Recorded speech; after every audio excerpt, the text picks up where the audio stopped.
Ganito lang pala ang pinakamabilisang paraan para nga matanggal ang ating eye bag. So, hi mga kumari ko! Nandito na naman nga ang kumari mo, kumari nyo, at kumari ng lahat. So, for today's video mga kumari ko, ito nga palang isi-share ko sa inyo ay request nga din to ng isa kong kumami at ang dami nga rin nagre-request nito na nag-PPM nga sa akin.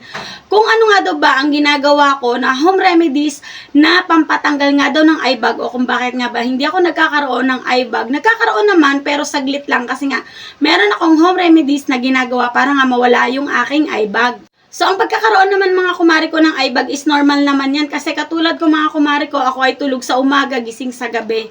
Kasi nga gabi ako nag-e-edit, ganon. Gabi ako nagbo-voice over kasi nga tahimik, kaya sa umaga ako tulog. So, madalas talaga puyat ako, kaya nagkakaroon din talaga ako minsan ng eye bag, pero saglit nga lang. So, hindi ko na nga patatagalin pa mga kumari ko at isi-share ko na nga sa inyo ang isa sa home remedies nga na ginagawa ko para nga pampawala ng eye bag. At kung gusto mo nga malaman ay panoorin mo yung video na to hanggang dulo. So, ang una nga pala natin kailangan dito mga kumari ko ay ang tissue. So, 'di ba napakatipid lang ng kailangan mo dito. Yan. Magupit ka lang ng tissue. Ito lang naman yung kailangan natin dito mga kumari ko. Yan. So, gupitin mo lang yung tissue mo ng ganito. Pa-curve sa eye bag mo. Gupitin mo lang siya ng ganyan. So, ganito. Yan. Ganyan ito pa. Dahil nga dalawa yung lalagyan natin is gagawin natin to.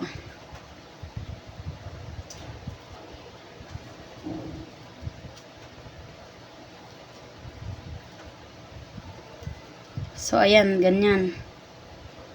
Ganyan. O, diba? So, maganda ka lang ng isang bowl. Tapos, ito kape, maglagay ka lang ng, hatiin mo lang tong kape na to. Hatiin mo lang siya. Yan, pag nahati mo na siya, gagamit tayo ng aloe vera gel. So, maglalagay ka nga lang ng konting aloe vera gel. Yan, ganyan lang siya kadali.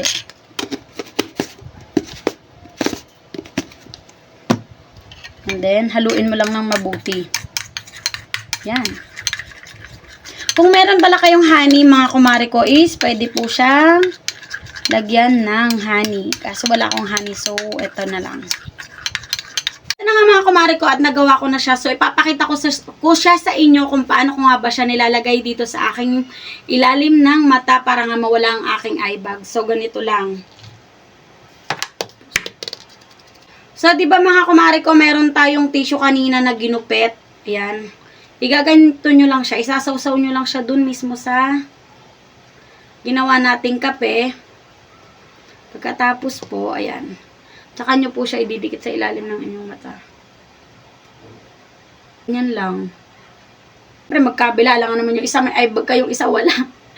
Ito na nga mga kumari ko at nagawa na nga natin ang ating pangpatanggal ng eye bag. So, ang ginagawa ko dito mga kumari ko, ginagawa ko siya bago po ako matulog. Tapos, hinahayaan ko na lang siya dyan sa aking mata. Tapos, pagising ko, tsaka ko na lang siya tinatanggal. Sobrang napakasarap po at napaka-effective niya talaga sa pakiramdam mga kumari ko. Ganyan lang ang ginagawa ko. Pwede nyo po itong gawin araw-araw mga kumari ko para maalagaan nyo na kahit po anong puyat nyo ay hindi po kayo magkaroon ng eye bag. Kasi syempre mga kumari ko, ang eye bag po talaga is normal na, lalo kung nagpupuyat po talaga tayo. So, ganito lang yung ginagawa ko.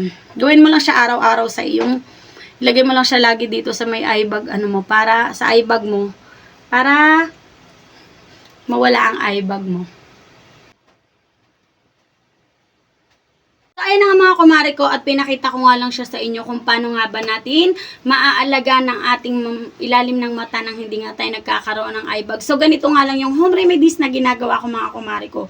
Pero sabi ko nga po sa inyo, nasa sa inyo pa rin po yan at ito po ay sinishare ko lang yung lagi ko pong ginagawa. Para nga po hindi po ako magkaroon ng eye bag. Mga kumari ko, kung wala naman po kayong aloe vera gel is pwede naman po ang kamatis. Tapos, ilagay nyo po siya dito. Isawsaw nyo po siya sa kape. Gupitin nyo po siya nung para pong, yun nga po, yung dito sa eye bag yun. Pwede rin po iyon. So, napakarami naman pong home remedies. Nasa sa inyo na lang din po yan.